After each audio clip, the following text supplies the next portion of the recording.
I have Daniel Armbruster with me. Daniel, how are you doing?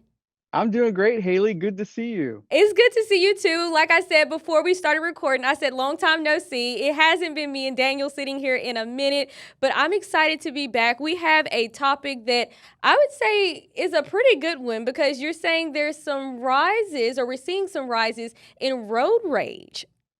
Yeah, AAA actually did a study, the AAA Foundation for Traffic Safety, and we looked at data as well as focus groups and a survey, and it found some alarming statistics that, I wasn't expecting. And I've been doing this for almost 10 years now, related to aggressive driving as well as road rage. Wow. It's sad because I've been traveling a lot more lately and I've been seeing a lot more road rage where people are honking at each other, getting mad, doing some bad things on the road. But that study that you're talking about says almost everyone drives aggressively, which, like I said, I can attest to. So, what exactly does that mean? Yeah, so 96% of drivers admit to driving aggressively at least once in the past year, according to this study. And that can include things like running lights, red lights, speeding, honking out of anger, cutting someone off. What's striking about this study and the results is that almost everyone both experiences aggressive driving and does it themselves. And that's becoming kind of a universal problem on our roads. As you said, you've been seeing more of it, and you're not alone. A lot of people, nearly all of those that we talked to, uh, saw aggressive driving on the road and also experienced it themselves to some degree. Yeah, and I'm going to admit to guilt here. I feel like my patience with people on the road and driving has lessened. And I can see that aggression in myself. I wouldn't say it's to the manner of which some people have it, but it is like you get a little bit, you're quicker to get irritated. But okay, so why do people drive this way? What's the thought process behind it, and what's behind that aggression? Yeah, kind of a sign of the times, right? This study found two big motivators, though. First, drivers say that they're reacting to perceived dangers from others. That was about 65% that reported that. Second, many drivers admit that they're just trying to get somewhere faster. About 55% cited that.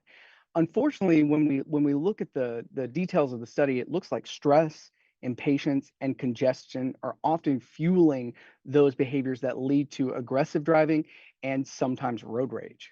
Yeah, stress. You know what? Stress and impatience are probably like two of my biggest factors of where it's just like, and rushing. I mean, we should probably be a little bit more timely and leave early so that we aren't in a rush and we don't put that on other people. But that report even mentions violent driving. I told my manager about this segment that we were doing, and she mentioned like what first came to mind was a story from a while ago where people actually shot at one another after driving. So, can you talk to me a little bit about what does violent driving look like? Yeah, and this isn't just happening in bigger cities. We're now seeing this in smaller areas, as even rural areas to some degree. Not as much as you would see in the big city, obviously, because you have more traffic, et cetera. But when we look at violent driving, Haley, about 11% of drivers admitted to some violent action. That could include bumping another car on purpose or physically confronting another driver. We have video of that in the B-roll video that we're sending out with this study, caught on camera. Drivers violently attacking other drivers because they're upset. So it's a serious escalation of road rage, is what it is. And it's very dangerous for anyone involved.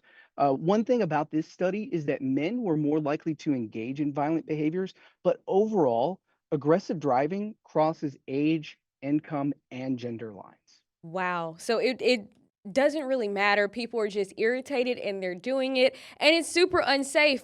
You end up on the news here for bad reasons for doing this, because, like I said, I've seen it. I've heard about it where people are following people to areas to confront them, and we report on it. It's kind of crazy to even think that it gets that far, but I mean, sadly, it does. But are we seeing changes in how people are driving compared to the past? I know we've seen a spike, but are we seeing changes on the roadway? Yeah, and most of it's going in the wrong direction. One thing that we're seeing a little less of since 2016, which was the last time that we took a deep dive into this topic here at AAA. Uh, since 2016, we've actually seen less tailgating and yelling. However, you pointed this one out earlier, honking is out of anger is up about 47% in the last 9 years. That's a very, very big increase. And then when we're also talking about people cutting each other off, that's up 67%. So those are kind of the two behaviors that we see a lot more of. Of course, there's other aggressive driving behaviors, and it evolves over time. The bottom line is, though, it's still widespread. It's a widespread problem, and it's not getting better. In fact, when you look at the year-over-year data statewide here in Texas, more crashes were caused by road rage in 2024 than in 2023. So that it's not going in the right direction as far as the amount of crashes that occur because of road rage driving. That's crazy that we're not going in the right direction in this. People need to calm down, take a breather, take 5 seconds, inhale, take a deep breath. And now, as I'm speaking about these little methods that I think in my head when if I'm getting irritated or anxious on the road, I know you have some tips that what can drivers do to avoid these situations or respond if they encounter an aggressive driver? Yeah, you said it. Take a deep breath. Courtesy really counts here. Simple things like using your turn signal, letting people merge, giving a friendly wave can calm situations down as well. If you do see an aggressive driver, don't react. Stay calm, give them space. That's really important. And I think one of the most important things is avoiding eye contact, because if someone you make that eye contact, and that can really escalate a situation. We know that from studies. But if you do encounter someone that becomes violent, you don't want to drive home because you don't want to let that person know where you live, right? Instead, head to a public place or call 911. But bottom line is protecting yourself and others.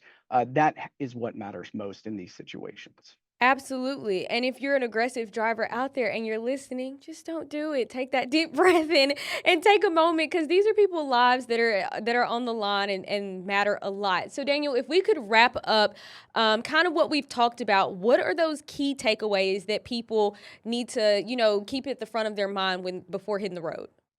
Yeah, I think overall, as we pointed out, things are going in the wrong direction. But the good news is that these are behaviors that are preventable, right? And we can help create a safer, calming driving culture for everyone, but it takes everyone doing their part. And so, it's up to each individual to take those steps, be courteous, and just make sure that you're being the best driver that you can be on the road and a courteous driver as well. Absolutely. Like you said, use those turn signals, people, because they help us a lot and it keeps our stress level down. But thank you so much, Daniel. This was awesome. And I think it's something that's very needed because we're living in a stressful time period. And so people are putting that out on other people, and we don't need that to happen. But y'all, that wraps up our segment of Travel Tuesday. So you all, thank you so much for joining us. Daniel, thank you for joining me. It's good to see you again. And as always, you all can tune in for our Travel Tuesday segments here on KTK Plus every single Tuesday.